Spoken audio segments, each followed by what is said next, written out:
Thank you for joining me either for the first time or once again for an episode of Selling You On, where I am currently going through every mainline SMT game, except for 9, and explaining why you should play them.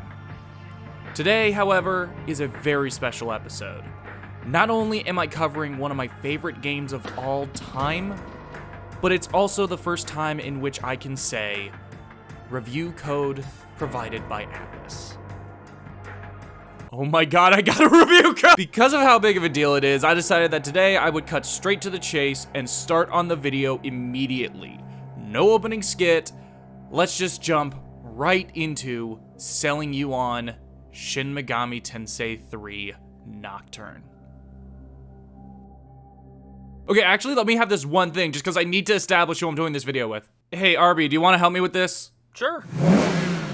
Wait, Larrue, why are we... You know what, whatever, just go, start the video. Following the release of If in 1994, there were no plans to continue the Shin Megami Tensei series until series art director Kazuma Kaneko and others proposed a third proper numbered title. Despite wanting to hop right into development, there was a lot of discussion over what they even wanted for the game. In the years following, the team spent time going through multiple versions of the third entry before eventually deciding to make a different game than what had come previously. However, it was at this time they realized that the current gen systems were unable to achieve their vision for the game, thus leading to them putting the game on pause until the PlayStation 2 released. It was cool though, because in the meantime, Atlas made Devil Summoner 1 and Soul Hackers, as well as the first 3 Persona games to help fill the gap. While development on the game technically started in the year 2000, a lot of that time was used to figure out things such as how the character would move in a 3D space, how the game would look, as well as modeling and animating demons. Full development didn't start until 2002 when their vision for the game was finalized. Rather than making a direct sequel to SMT2, Kaneko wanted to return to the contemporary setting of the original game, resulting in the game having no story connections to previous entries. Another choice made was the addition of a subtitle, as the team felt the game was more than just the third numbered entry in the series. This game was something new. In the first 2 games, the apocalypse brought about a cyberpunk aesthetic with an apocalyptic twist. This time, instead of the cyberpunk, they would go on a route that focused more on the occult aspect of the series. Rather than summoning demons through a program, you summon them through natural means. Rather than explore a society in which humanity is barely surviving, you explore one in which demons have taken humanity's place. Rather than play as a human, you played as a demon. Released in 2003, Nocturne was initially lambasted by fans for being too different from Shin Megami Tensei 2. The game was also considered unfinished when it was first released. Maybe it should have had more than a year of development time put into it or something. While the game sold well for itself, it still failed to meet Atlas's sales expectations. However, the game eventually bounced back with the first release of what would become Atlas's bread and butter, the enhanced re-release. Long before Catherine Fullbody and Persona 4 Golden, Nocturne set a real precedent of re-releasing a game, adding a little bit of new content, maybe a little new characters and some story beats. Dubbed Shin Megami Tensei 3 Nocturne Maniacs, this version would introduce a new ending. 10 new boss fights with a demon race known as Fiends, a huge brand new dungeon called the Labyrinth of Amala that would have new floors unlock the more Fiends you defeated, and the introduction of a character whose inclusion would go on to outshine the game itself in some ways, Dante from the Devil May Cry series. Maniacs would be the version the international release of the game would be based on, being localized as Shin Megami Tensei Nocturne in the US, and in Europe it was called Shin Megami Tensei Lucifer's Call. However, Maniacs would not be the only re-release of Nocturne. In 2008, to tie in with the release of SMT Devil Summoner 2, Raido Kuzunoha vs. King Abaddon, a third version of Nocturne, dubbed Maniacs Chronicle Edition, was released that replaced Dante with Raido Kuzunoha the 14th. Unlike the original Maniacs, nothing outside of Raido was new or different about this version. And now, in the year 2021, Nocturne would be re-released again on the PlayStation 4, Nintendo Switch, and Steam as Shin Megami Tensei Nocturne HD Remaster. Based on the Maniacs Chronicle version of the game, with Dante from the Devil May Cry series being offered as DLC, The HD remaster would add various quality of life features and gameplay changes in an attempt to pay respect to the original. Despite the initial backlash, Nocturne would go on to be considered one of the best in the series by both Japanese fans and, for the first time ever, fans from around the world. Nocturne would be the first game released in the West and mark the beginning of the Shin Megami Tensei series as we gaijins have come to know it.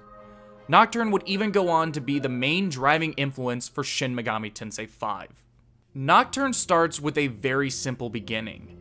The game starts with you on your way to the Shinjuku Medical Center to meet your fellow classmates Chiaki and Osamu to check in on your recently hospitalized teacher, Yuko Takao. On the way there, you meet a man named Joji Hijiri, a writer for an occult magazine. He talks about recent conspiracies involving a fight between cults and the connection they have to the medical center. When you arrive at the hospital, no one can be found. When searching for signs of life, you come across a man in a chair sitting next to a marked cylinder. The man, named Takawa, summons a demon in an attempt to kill you, but your teacher steps in and stops him. She asks you to follow her to the roof of the building, where she will explain everything. On the way there, however, you notice a young blonde child and an old woman in black, both of whom disappear before you can make contact. On the roof of the building, Miss Takao tells you what's going on. Within a few moments, an event called the Conception will take place. Everyone outside of the hospital will die, and the world will be reborn. She explains that the sin that is about to be committed is hers to bear, and that she trusts you to find her in this new world. It is then, everything is destroyed. Tokyo begins to fold in on itself, turning what remains of the planet into a Dyson sphere, complete with a shining nucleus known as the Kagutsuchi. You hear a mysterious voice, lambasting you, saying that despite being the one who will shape the world, you have no reason in your heart. It releases you into the world so you may discover yourself, only for you to be approached by the child and the old woman. She tells you that the boy has taken an interest in you and wishes to give you a gift. The old woman holds you down while the boy drops a worm-like creature known as a Magatama into your mouth, transforming you. You are human, but not in the same way. You have demonic abilities, but you still retain the ability to obtain a reason. You are now known as the Demi-Fiend. You wake back up in the hospital, and it is from here you must explore what is now known as the Vortex World. Find your friends, learn why everything has happened the way it did, and discover a reason that will let you reshape the world how you see fit. Shin Megami Tensei Nocturne marks a major turn in the franchise in terms of its gameplay. Not only was it the first 3D Megami Tensei game developed by Atlus, but it also introduced what has become the default combat for the franchise, the press turn system. All previous Megami Tensei series combat worked as such. Once you enter a random battle, every unit takes turns doing their chosen action, with the turn order being decided by everyone's individual speed stat. Some demons, whether enemy or friend, would have vulnerabilities and or resistances towards certain moves. For instance, Rangda would reflect physical attacks, while Jack Frost was weak to fire. All you would get out of these strengths and weaknesses were reduced or increased damage. The press turn system, however, offers more than that. Now when you hit an enemy weak to lightning damage with Zio, not only would you deal increased damage, but you would also gain another turn. Unlike previous entries, you bounce back and forth between the enemy's phase and your phase. At the start of each round, you have one turn, also known as press turns, for each unit of your maximum 4-member party. By exploiting enemy weaknesses, you can double the amount of actions you can take in a single phase. You can also gain additional press turns through landing critical hits or passing on a standard turn. Turns can also be lost, however, by whiffing the attack, passing on additional turns, or hitting enemies with attacks they reflect, nullify, or absorb. But you aren't the only one who can take advantage of the press turn system. Enemies are just as easily able to overwhelm you with actions, resulting in a game of strategy that encourages you to not just memorize, but learn the enemy, while making up for your own weaknesses. It's a risk-reward system that remains engaging all these years later, and has been adopted or used as a basis for almost every Megami Tensei game since. Another major gameplay change involves the demons themselves. In past games, demons were almost like just equipment in a way. While they had various moves and stats, they were never able to grow past where they started at. Skills or stat or magic growth was always left up to the player character and whomever their human partners were at the time. In Nocturne, however, demons could gain experience. They could gain new magic and skills, and their stats would actually grow. While there were diminishing returns, being able to grow your demons adds an additional layer to the gameplay that simply didn't exist in the Super Famicom era. But this doesn't mean demon fusion doesn't matter anymore, however.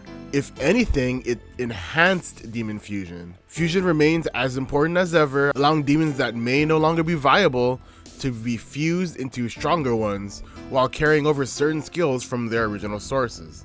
Nocturne also introduced a new type of fusion: sacrificial fusions. Sacrificial fusions allow you to sacrifice a third demon to enhance the resulting fusion's starting level, increase the amount of skills it can inherit, as well as giving it 1.5 times the amount of experience the sacrificed demon had accumulated. Demons aren't the only ones who benefited from increased customization. Unlike previous entries, there is no weapon or armor shop to visit. In fact, there's no equipment at all in Nocturne. Instead, Demi-Fiend makes use of what's called Magatama. Magatama are these living parasites that grant the host demonic powers. By switching Magatama, not only do you change Demi-Fiend's resistances, vulnerabilities, and stats, but you also change what moves he can unlock and learn. For the first time in the main line, the player character is able to make use of magic and skills, bringing him on par with the demons he recruits. However, Magatama can also be unpredictable. After you level up, your currently equipped Magatama may go wild. If you allow it to, it will cause a random effect. Sometimes, it'll heal you for free. Other times, it'll boost a stat. But the effect won't always be positive. It can poison you, paralyze you, or even curse you. There are 25 Magatama in the game that can be found and mastered, allowing you to pick and choose how you want to build the Demi-Fiend. The last major aspect of the gameplay and story I want to talk about is the reason system. Shin Megami Tensei has always been known for its multiple philosophy-based endings. Much like If, Nocturne forgoes the traditional alignments. Instead, the game makes use of a new system dubbed Reasons. While functionally the same as alignments, Reasons act differently in terms of the story. The classic alignment system ultimately boils down to endless peace at the cost of free will, unlimited free will at the cost of peace, and a balancing act between the two. Meanwhile, Reasons go further beyond the law-chaos neutral trichotomy. There are 6 endings in Nocturne, the main 3 being the Reason of Shijima, the Reason of Musubi, and the Reason of Yosuga. Shijima is based around the collective, believing that a world of perfect harmony can only come about through the eradication of the individual. Musubi is based around the self as absolute. Everyone lives in their own world, separated from others, allowing the self to construct their own personal paradise. Yosuga is based around Darwinism. It's essentially just the chaos alignment but repackaged as a reason. The weak and useless do not deserve to live, leaving only the strong left to control the world. However, you may also choose to reject the reasons presented to you, resulting in one of 3 more endings: the freedom ending, demon ending, and true demon ending. However, I am going to refuse to explain anything more about these endings due to certain limitations of the review code I obtained. Throughout the game, your choices during certain moments will change which of these 6 endings you obtain. While most of the choices are during key story moments where you interact with each reason's representative character, some endings come as a result of certain gameplay decisions. And that's all I'm going to say about that. For the Western release of the game, there were 2 main versions. The original PS2 release, which was later ported to the PS3 as a PS2 Classic, as well as the HD remaster on PS4, Switch, Steam, and technically PS5. This version of the game adds the following: English and Japanese voice acting, a new merciful difficulty mode, the ability to choose the skills that demons inherit, or shuffle it at random by pushing one button, paid DLC in the form of the soundtracks for SMT 124 and Apocalypse, as well as maps for grinding Macca and items, Also a first in the West, you can play with Raido instead of Dante, and you can play the unfinished vanilla version. The remaster is amazing because first it was released broken and laggy with no Raido for China or Korea, then China got Raido temporarily for free, then it became paid DLC, and then they added skill selection, and then the game was finally fixed months after the Asian audience was pretty much done with the game. Then they announced a Western release with no collector's edition, except in some places you get some collector's goodies. God, it's so expensive! Larrue, we're just about to get to the personal opinion section. You can wait 5 seconds. Whoa, boy, howdy. Now that was a lot of objective information. But it's about time I start to fulfill my contractual obligations for getting that review code and start talking about the subjective information. After you guys go, I'm still trying to figure out how to word all of this. Okay, this is the part of the video where everybody hates me. So basically, I have a love-hate relationship with this game. Mostly love, but I do be hating on some things. Even still, if this game is brought up, I will not stop gushing about it while I complain on the inside, so I will talk about my likes and dislikes respectively.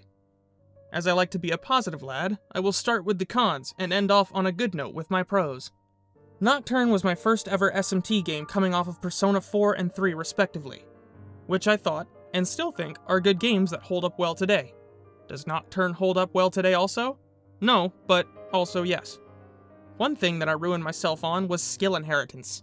In Nocturne, you could not select what skills you wanted your fusion fodder to pass on, but instead, it was randomized. To plan out and make a particular build of demon, you would have to get used to hitting X, down, down, X, circle, circle, and repeating it in order to get your ideal demon with the ideal skills. Something I hear that they fixed up in HD Remaster and is a simple case of trying something new, but the system is still not perfect. A nitpick, but a con nonetheless, and something that I feel should still be mentioned. Moving on with this point of skills and learning them, this was the first game in the SMT series that made it so you could truly build the main playable character however you wanted. You could build a magic boy, not good, a physical boy, very good, or just stack your Demi-Fiend with buffs and debuffs. Or, you could just put the same moves on your Demi-Fiend like 4 times and pretend that your original, never-before-seen build is the new meta for this almost 2-decade-old game. Whatever you decide, it's on you now. Having played SMT4 after I started and before I finished Nocturne, I found myself climaxing repeatedly at the prospect of choosing my own skills from demons once they finished learning them. None of this is Nocturne's fault, and as a matter of fact, it was a necessary step for the devs to realize, hey, maybe it's not fun if we completely ruin all their build planning, and instead give them the choice to play our game with the same bullshit that the enemies can do to us. Attack us with optimized movesets that complement your party members and your other skills. Within the Magatama system, you would find Magatama all over the game's world, and ingest them to learn new skills as you leveled up. This is a cool way to build your character, and can really work well in your favor if you play your cards right. But late game leveling is much harder with this, as you may realize too late you want to build a certain other skill on your Demi-Fiend, and that you'll have to level up 3 or 4 more times to get the Magatama to teach you the skill that you want. Moving on, it's time to go quick mode because I've taken up a lot of Macca's time. I felt a lot of the music was repetitive despite being rad as fuck, and the vocals sound like they were recorded underwater, which is neither here nor there for me. Magic build unfortunately sucks compared to physical builds I've found in this game, except for SMT4, where Magic and Fizz are on the same par, if not, Magic is better than Fizz. In Nocturne, Fizz only sucks when you fight Grim Kala and like one boss in the final dungeons. Or no, not a boss, like an enemy? Rangda, I think? Yeah, where you'll find that your physical, pugilist protagonist is no longer allowed to punch things for massive damage. Why does Magic build suck overall? Because of scaling at mid-late game. Magic is much better than Fizz in the early game, and it's not so much that it sucks, but it sucks compared to physical build. For Magic to be good, you have to make sure you know the enemy's strengths and weaknesses, or there'll be hell to pay, while most demons can be hit with physical. This makes the attack skill, which costs no HP or MP, might I add, one of the best skills in the game when paired with Focus, which costs 5 MP. Charge, the Magic version of Focus, would be good if you had it in Nocturne, but you don't. So you have to have skills like Force Boost and all that to make things like Tornado viable. The same goes for physical build too, of course, but Magical also falls off in scaling later on, and you get Focus pretty early on in the game, so just Focus, then attack with your Demi-Fiend and it does lots of damage. And yes, Pierce is the best skill in the game. Magic damage cannot pierce other elemental resistances, because you're supposed to use the element that the enemy is weaker to, it's just much easier to focus than attack for literally no cost but 5 MP, and double the attack power thanks to your Chad Thundercock Gaia Magatama. There's also skills like Freikugel, Deathbound, and Divine Shot that completely fucking break the game. You'll have one of your demons healing and or debuffing, one that focuses magic and buffing, or one free-for-all, while you learn Pierce and Divine Shot every single boss, except Grimkala. Well, does Pierce work for Reflect? I don't know, I didn't try it. I didn't get it by that point. And then some. It's just literally better. If you plan on doing the true demon final boss, have fun with your Agidine. For this reason, true Chads either punch to victory with Pierce, or they do hybrid magic fizz builds. Anyway, I dislike Labyrinth of Amala going through it, but the rewards are enormous.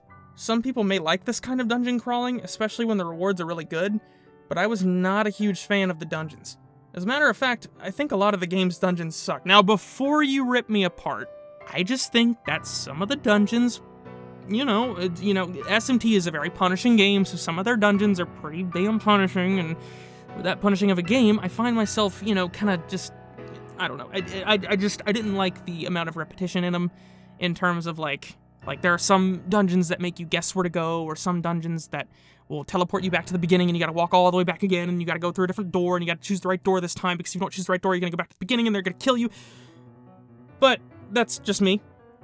And they don't suck necessarily stylistically, it's just not, I don't enjoy playing it, and I know that's like dungeon crawlers, I get it, and maybe I'm not a dungeon crawler guy, but I like the other SMT games, just because they don't, do that.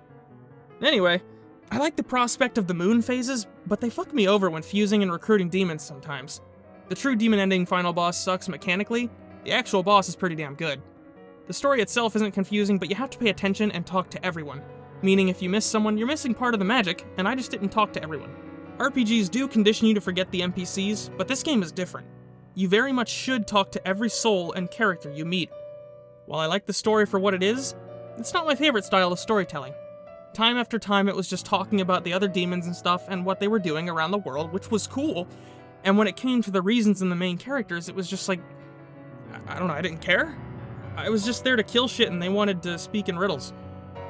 There's also this weird blur filter, at least in the PS3 version that I played, which you can attribute to the graphics at the time, but I feel there's definitely some instances within the game of purposeful Gaussian blur that they thought looked cool, but just kind of turned me off. Oh, and Beast Eye sucks. Dragon Eye sucks. And most of all, Mott sucks. Personally, I managed to kill him before his RNG became a problem, but that demon AI is clearly broken, and should be fixed. Even if it is easy to kill him before that happens, if his RNG makes it so it was like that one viral YouTube video, that's just not okay. And that's about all I have to complain about. Once again, I took up a lot of time, so I'll try to make the pros short and to the point. I feel like SMT's transition to 3D worked really well, and they definitely made the most out of it in the overworld and in dungeon crawling.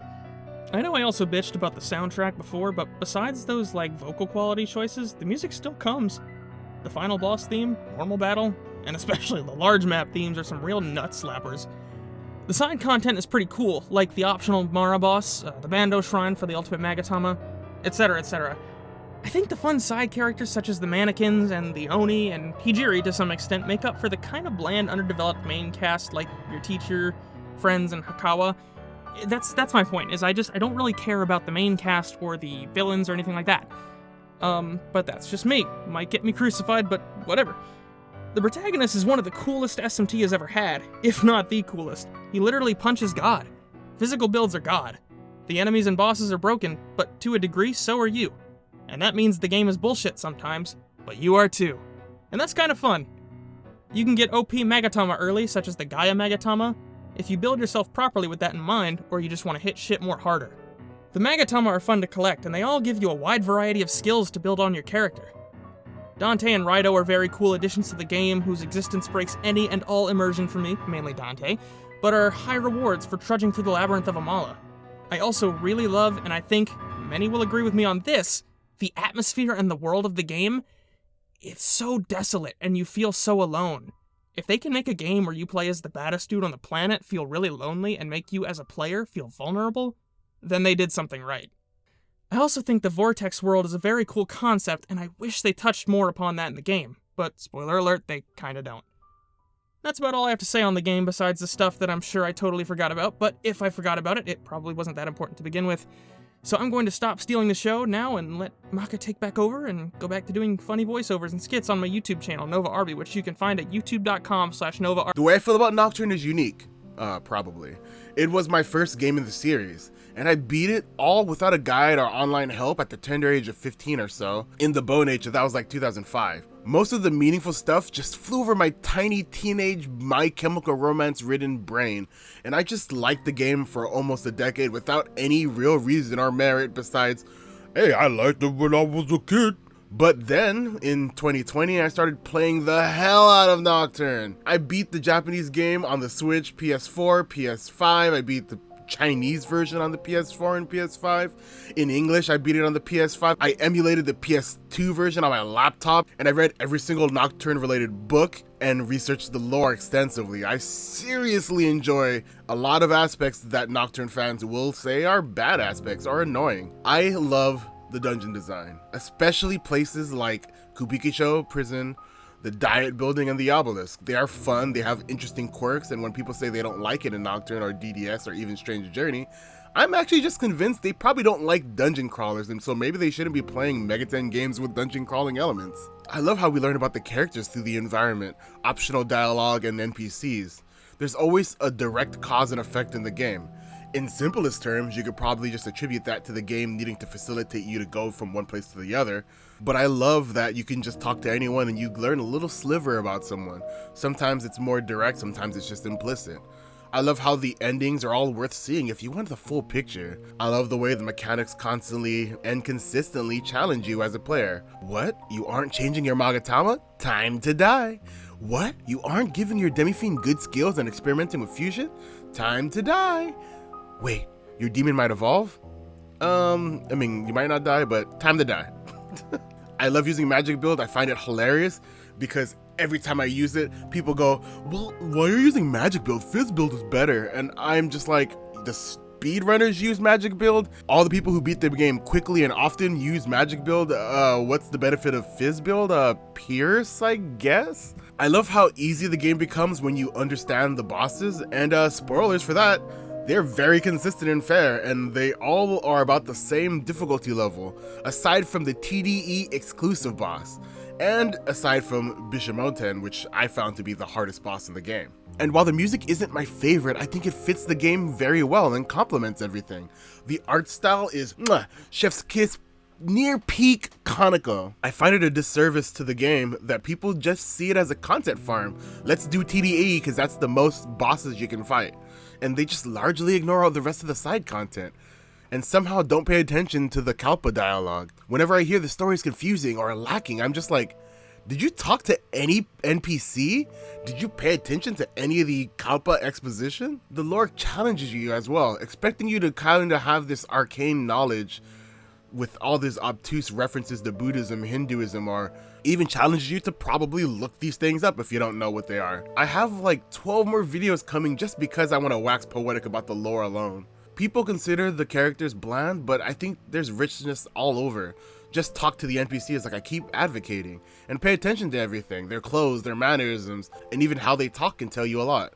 And because of the way it's presented, they feel largely real to me, in a way I've only really felt in a few Megaten games like Strange Journey and Persona 2. Regardless of the nice stuff I said, I don't want to eat too much of Macca's vid praising one of my favorite games, so let's talk a little bit about the negatives. I really hate how overpriced the remaster is, given the minimal changes. The only real positive for me is how the localization is significantly better, and being able to play it on PC. I also hate that this game was released so poorly in Asia, and there was a lack of transparency as to why it came out so bad. No apologies or anything, and frankly, it's shaken my faith in Atlas, as the Japanese fanbase is reportedly their core audience, according to them, but I guess screw them. Also, screw the Korean fans who had to beg politely for Raido and didn't get it, so, you know. The other thing is the new quality of life. To me, quality of life is supposed to facilitate the game's action. It's supposed to make it so then you're still experiencing the same level of difficulty, but the ease of play is still there. Being able to dash in a dungeon, being able to reduce the amount of menu navigation you have, Those are examples of quality of life for me.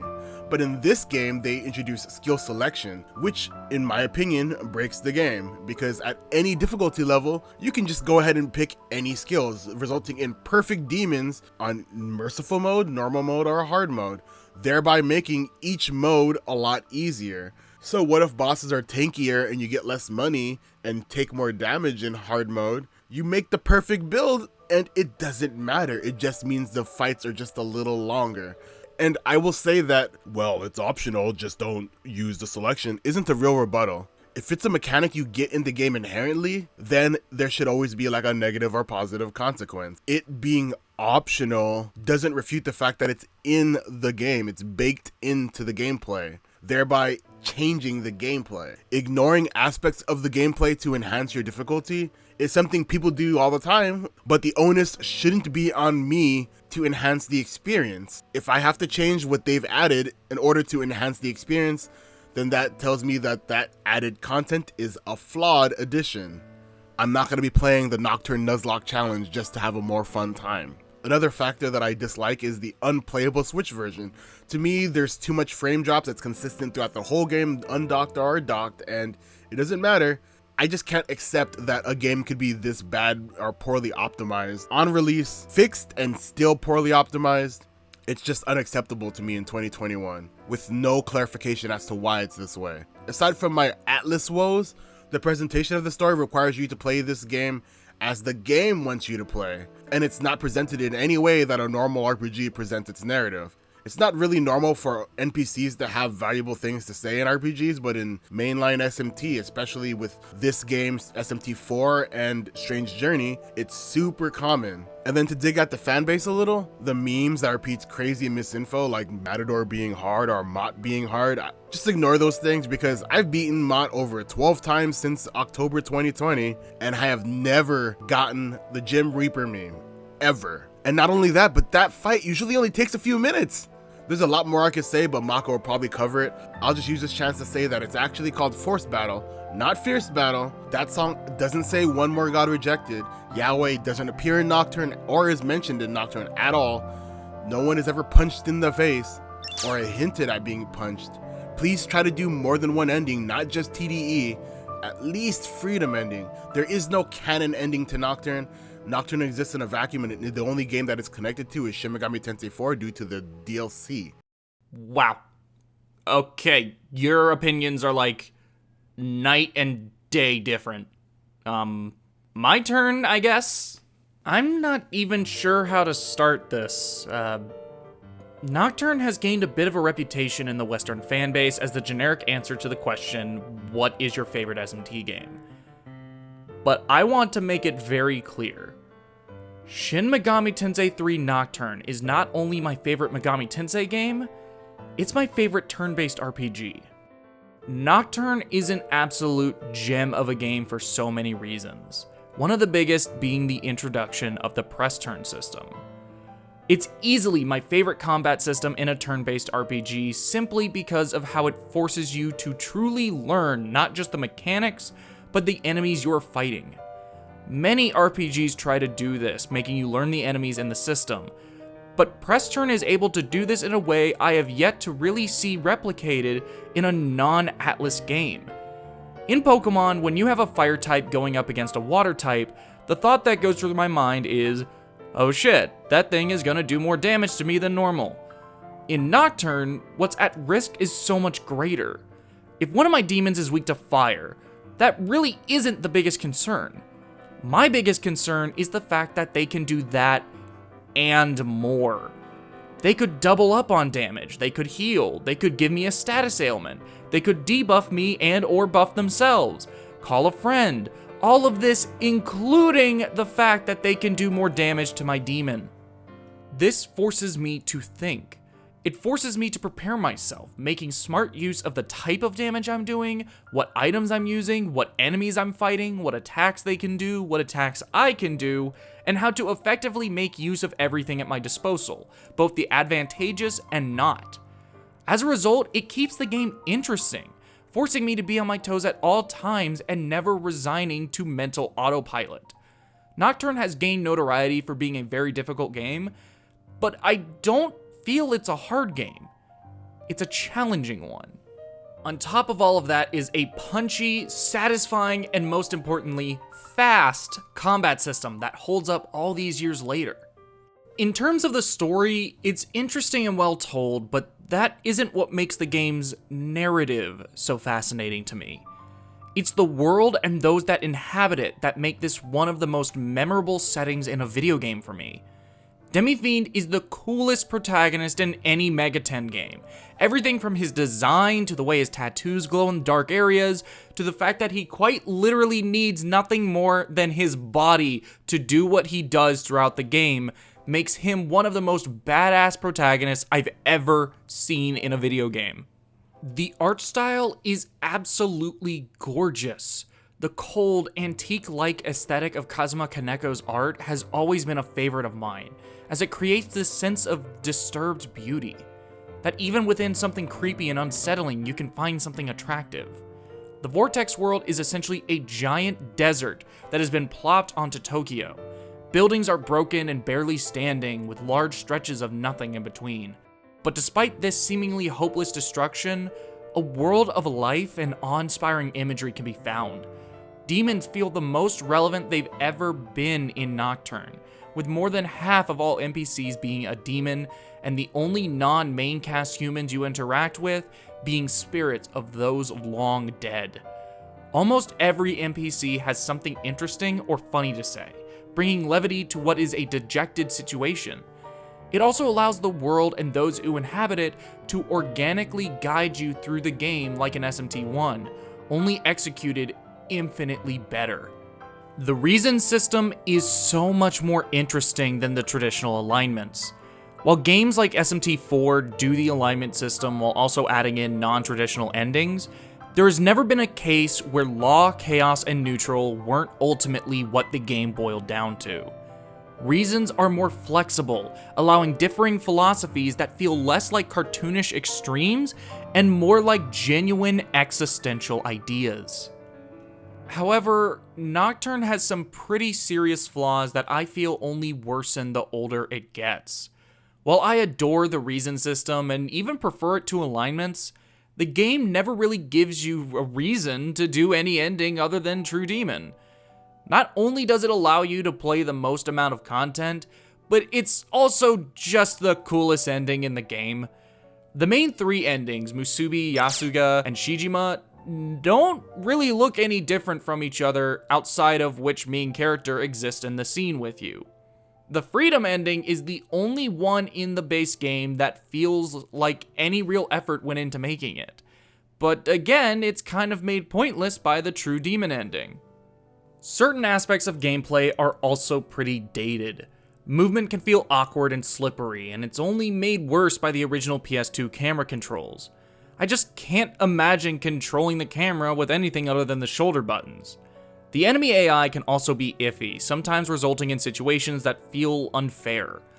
And finally, while the music is pretty great, it is heavily compressed as a result of the original release having to fit everything onto a PS2 disc. Some tracks it's not as noticeable, but others, such as the Level Up theme, are incredibly blatant. I should probably also talk about my opinions of the HD remaster as well. I think the best place to start off is the remastered visuals. The models, whether they be demon or main character, look better than ever.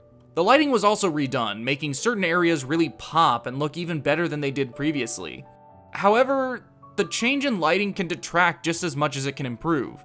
Every area feels so much brighter than it did before, which can take away from the mood of certain scenes. The quality of life additions are also nice, making the game a smoother experience for those who have issues going back to a game from 2003. I do, however, hate the grinding DLCs.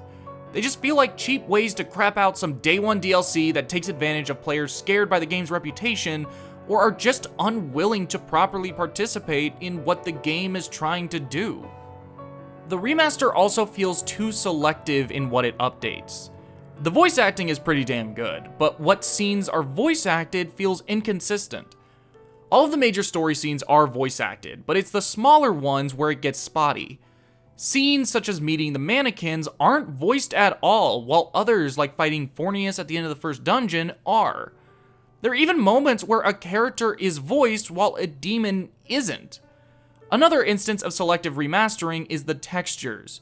Some get updated while others aren't touched at all, leading to a lot of jumping back and forth between clear, crisp environments to blurry PS2 models. And sadly, the music is just as compressed as it was back in 2003. I guess Atlus just lost the original versions of the soundtrack or something. The HD remaster of Nocturne is not bad at all, it's just a disappointing remaster.